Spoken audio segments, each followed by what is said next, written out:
So students, today I will be discussing about appointment, rights and duties of a company auditor. Firstly, I will discuss about the appointment procedure of company auditor. To know about this, we will divide the terminology into two terms. Firstly, we will call it as first auditor and then it is the company auditor. There must be some difference between first auditor and the company auditor. Let us know about it. Firstly, who is a first auditor? A first auditor is an auditor who is appointed by the company once the company comes into existence. We all know that a private company will come into existence once it gets its certificate of incorporation. Likewise, a public company will start its business activities after getting getting a certificate of commencement. So once these companies start their business activities, within 30 days they are supposed to appoint an auditor for the company. Okay, so once they appoint an auditor within 30 days of starting the company, such an auditor is called as the first auditor of the company. Who appoints the first auditor? The first auditor is appointed by the board of directors.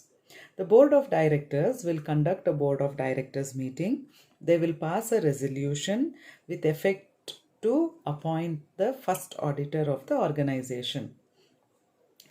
The board of directors, along with the resolution copy, they will give the appointment letter to the auditor, and if he is interested, he will give a written consent within 15 days to the registrar, stating his opinion to work as a first auditor of that particular company. What is the time period until when he will be working as a first auditor of the organization? That will be until the company conducts its first annual general body meeting in the organization. Until that period, he will be working as the first auditor of the company. Okay, so who appoints students? It is the board of directors. What is the time period within which they have to appoint? It is 30 days. But sometimes the board of directors will not come into consensus with regarding to appointing the auditor, first auditor. They fail to appoint a first auditor. In that situation, within 90 days, the members of the company, that is the shareholders of the company, will call for an extraordinary general body meeting, and in that meeting they will be appointing the first auditor. He also will function as a first auditor until the first annual general body meeting in the organization. Okay, so this is the procedure.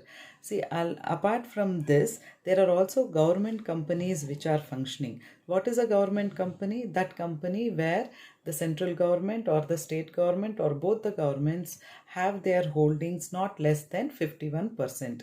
In such companies, who appoint the first auditor?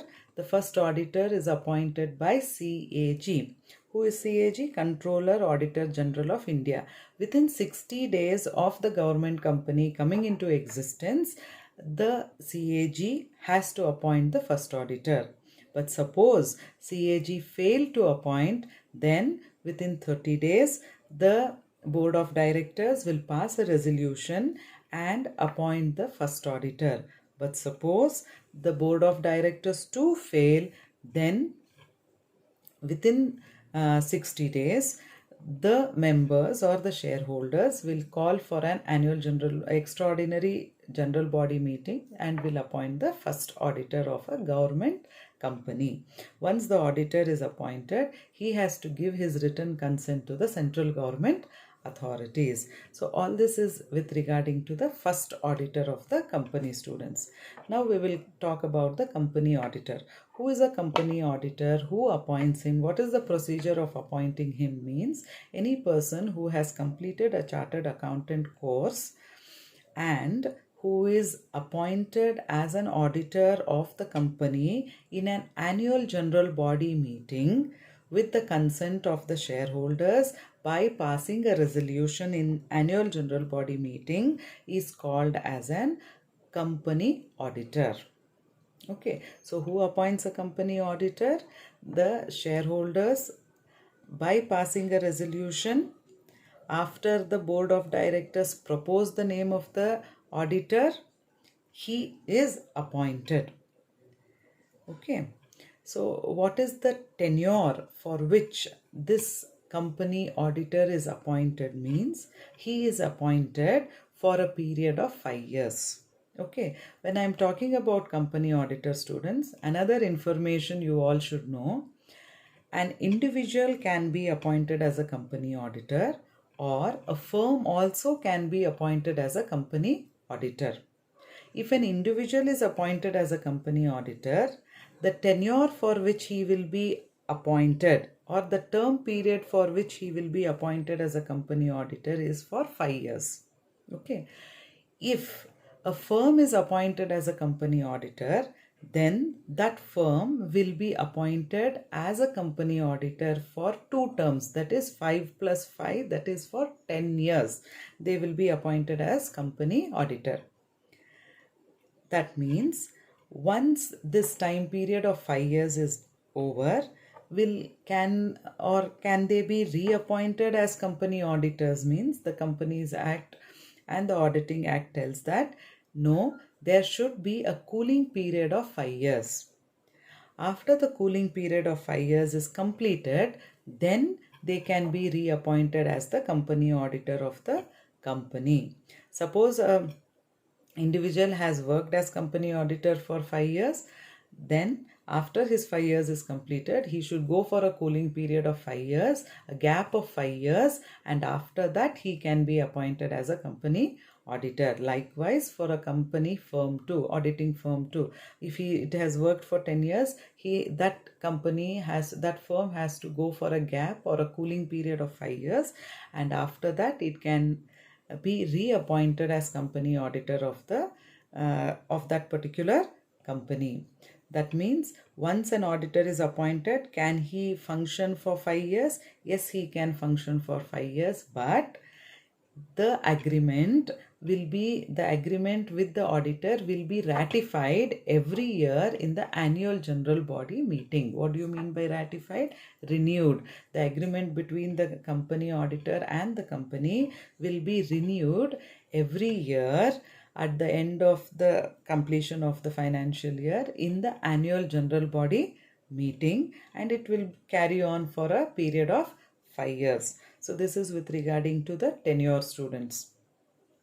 Okay, once the company auditor is appointed in the annual general body meeting, the resolution copy will be given to him, the appointment letter will be given to him, the agreement between the company and the auditor, that also will be handed over to him. And if he is interested to work as an auditor of that company, within 30 days of his appointment, he has to give a written consent to the registrar, expressing his opinion or consent to work as the company auditor of that particular company. This is the procedure for company auditor. Okay. Now, what is the remuneration part?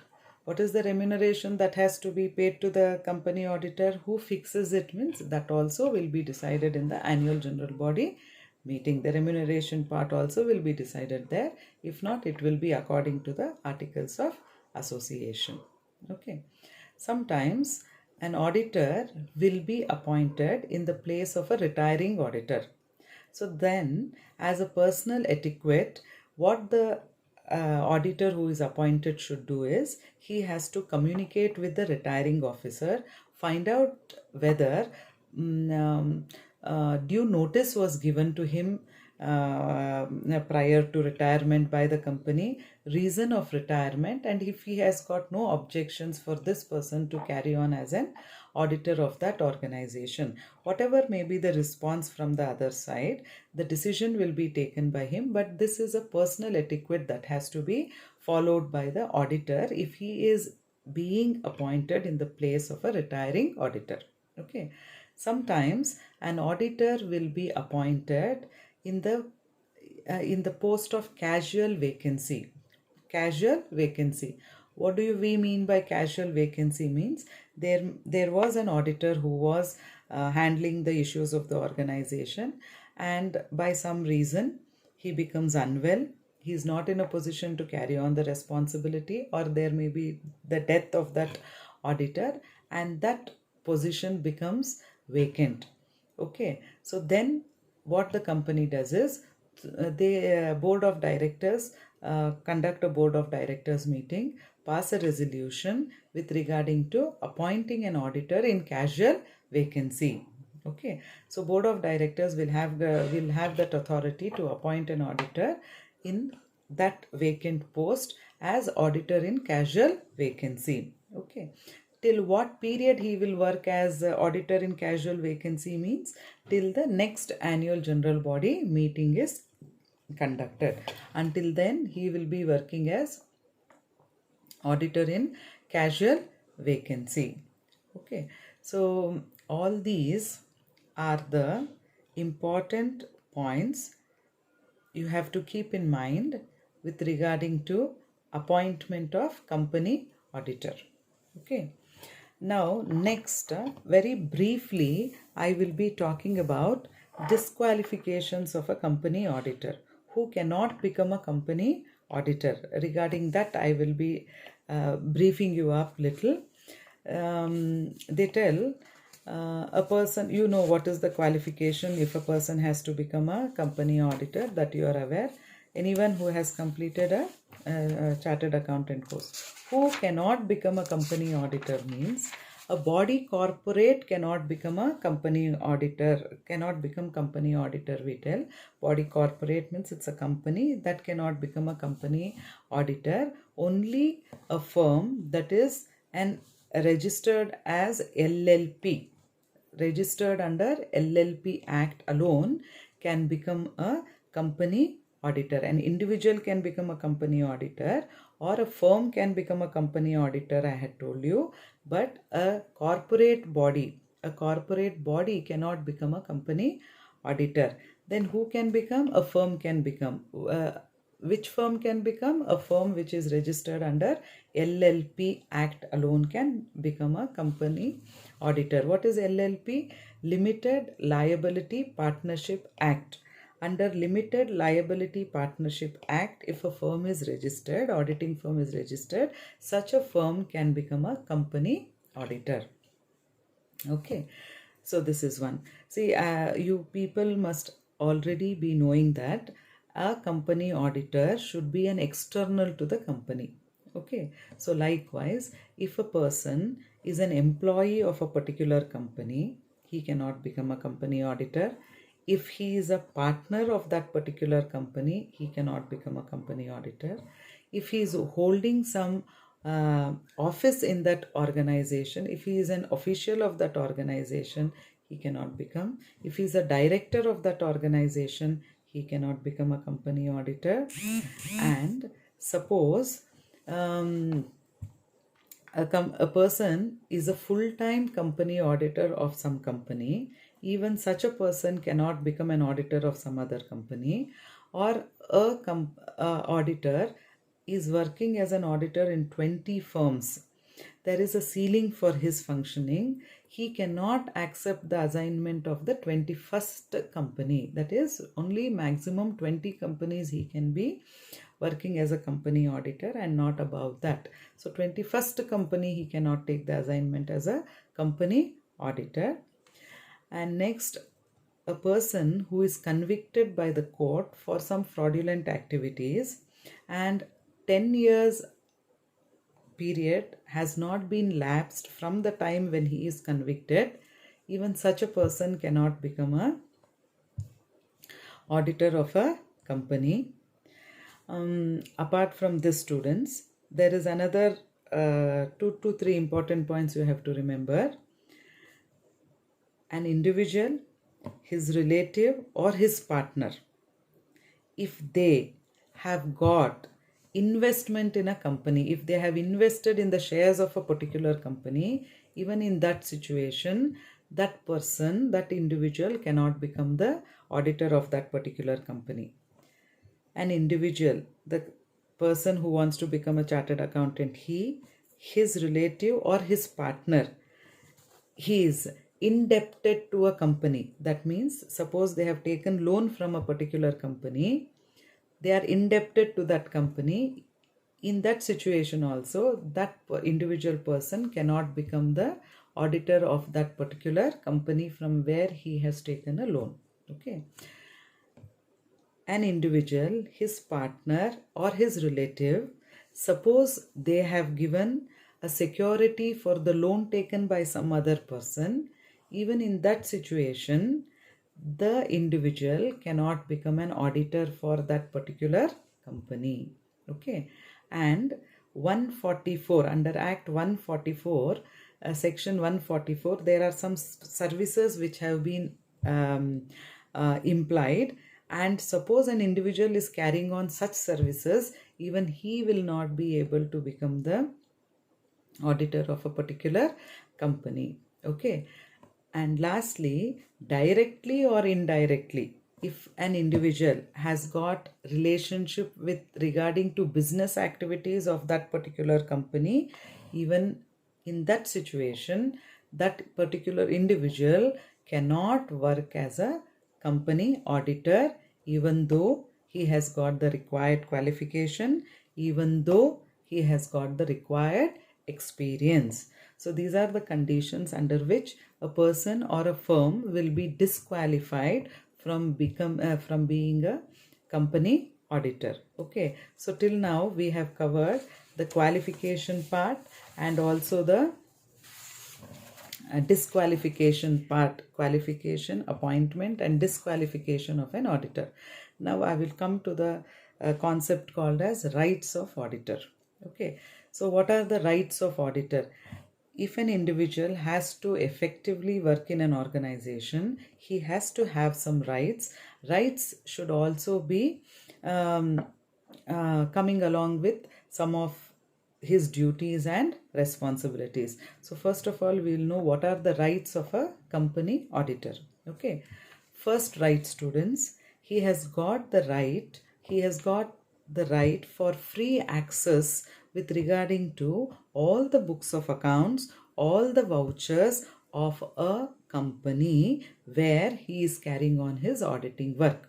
Okay, any book of account, any vouchers, he has to have free access. He has got the right to have free access. Vouchers includes agreements, vouchers includes bills, receipts, correspondence, any documentary evidence. He has got the right to have access in that organization. This is his first right. Okay, second right is he has got right for getting any information and any clarification and any explanation from any level of employees in the organization.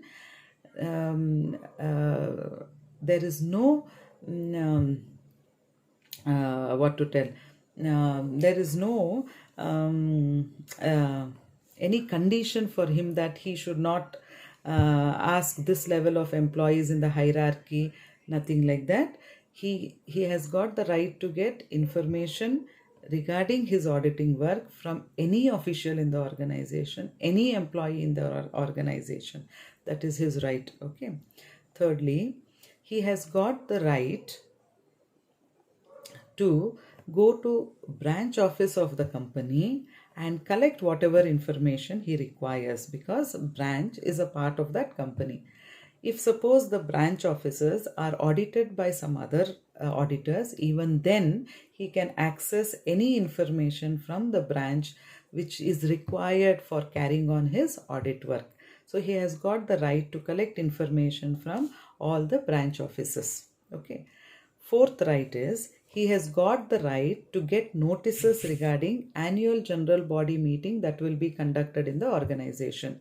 Why? Because in all annual general body meetings, the auditor has to be personally present and he is supposed to give clarifications with regarding to any information required with regarding to audit report or auditing work which is carried on in that organization by him. Therefore, he has to have prior notice with regarding to annual general body meeting so that he goes prepared and gives all the clarifications required by the members in the annual general body meeting. Okay, next, he has got the right to get his remuneration once he completes his work. Okay, then he has also got the right to get opinions from the experts when he is carrying on his auditing work.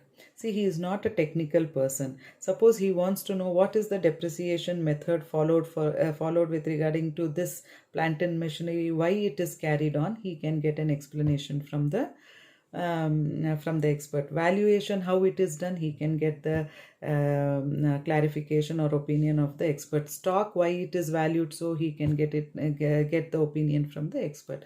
So he has got the right to get opinions and clarifications from the experts and rely on the certifications made by those experts. He's got the right to rely on the certifications made by such experts. Okay, then he has also got the right to get indemnified for the expenses which he has fought with regarding to a legal case against the company, and if he wins it, he has fought a case against the company.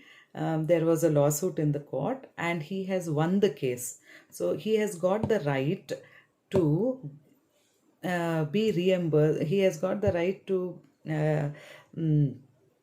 be indemnified for all the expenses he has bared with regarding to that legal suit from that particular company. Okay, then he has got the right to sign the audit report of the company. So all these are some of the important rights that the auditor has to keep in mind when he carries on his work.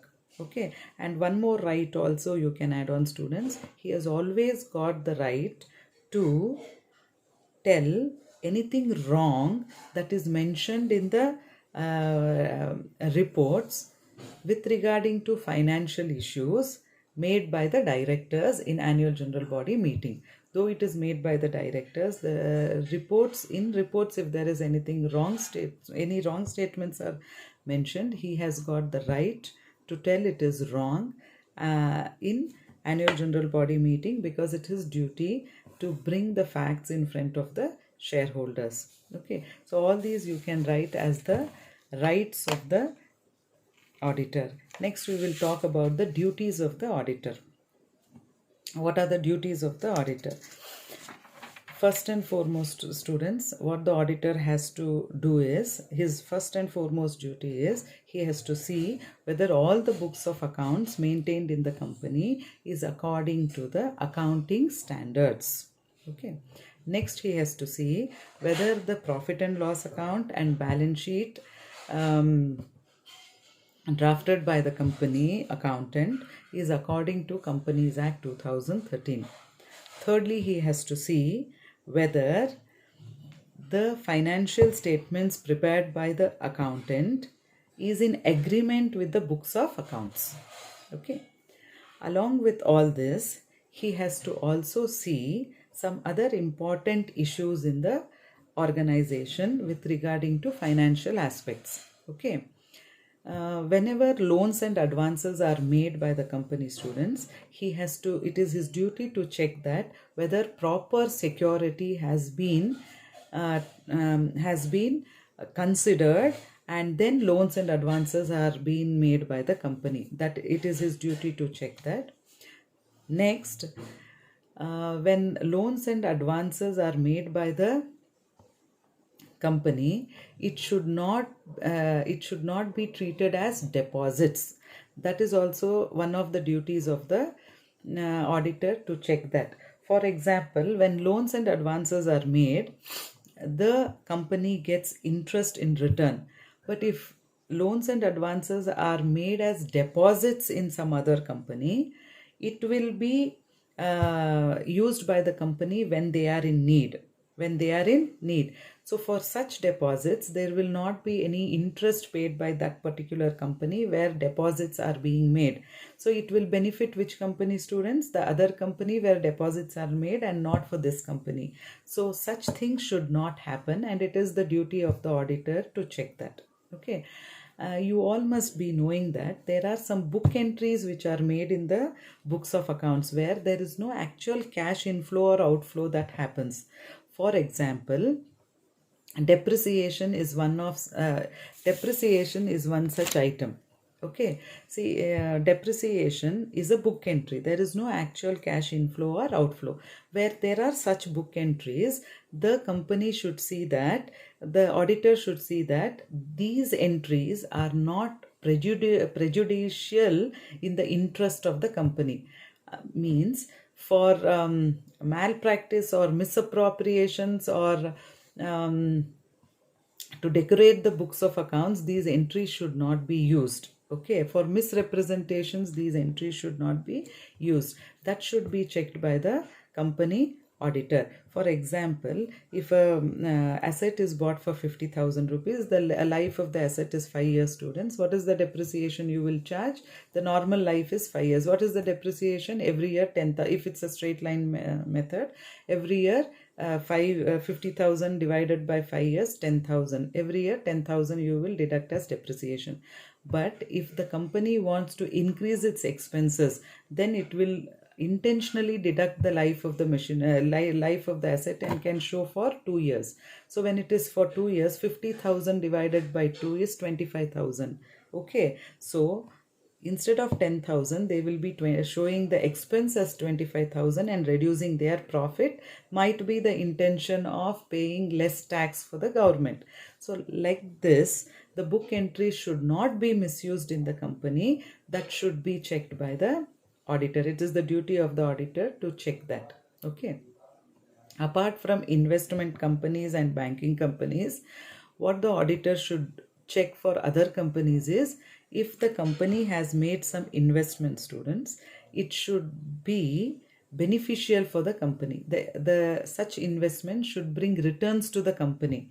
If not, at least it should not be sold at a price less than the cost price of the investment. It should be checked. It is the duty of the auditor to check that. If suppose you have bought for 50,000 and you have sold for 50,000, it's fine. You have bought for 50,000, sold for 80,000, it is good. But you have bought it for 50,000 and sold it for 40,000, then there is loss for the company with regarding to such investment. That has to be thoroughly inquired and investigated by the auditor. So it becomes his duty to do in detail inquiries and investigations with regarding to such issues. Okay. Next, sometimes personal expenses of the directors are treated as revenue expenditure. For example, there is a four-wheeler which is used by it is an asset of the director, but he uses it to come to the organization for to and fro activities. To travel, he is using that, and there is a repair of 50,000 for that asset. So that 50,000 he has to, that is his personal expenditure. Since he is using it for the company, he cannot treat it as a revenue expenditure. Since he is using that asset for the company's coming to company and to and fro activity, since he is using, he cannot treat it as a revenue expenditure of the company. So personal expenditures at any cost should not be treated as revenue expenditure. So it is the duty of the auditor to check this also. Okay, the company issues shares for cash. The auditor should check whether all the cash on shares have been received by the company. If there are some shares which has not been paid fully, then such amount has to be shown under unpaid call amount in the balance sheet. It should be displayed. The amount that has not been received by the company on shares should be displayed in the balance sheet. Whether the company has done this or not, that also has to be inquired by the auditor. Okay, so when the auditor is going through the books of accounts, suppose he finds some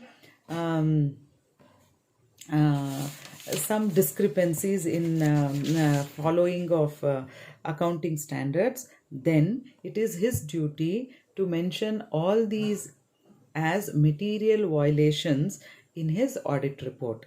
Suppose it's an existing company and it is issuing shares to the public, then he should see that previous 5 years profit and loss account and balance sheet along with the dividends declared by that company should be there in the prospectus, and all these statements has to be certified by that auditor. It is his duty to look into that too. So all these aspects has to be checked by the auditor, and it becomes his duty, students. Once he verifies all this, and then it is his duty to prepare an audit report and state whether the books of accounts are true and fair. Okay, so along with this, you can also write, it is his duty to also work honestly, sincerely, tactfully, and without negligence. Okay. Thank you, students. In my next class, I will be discussing about professional ethics and liabilities of the auditor. Thank you.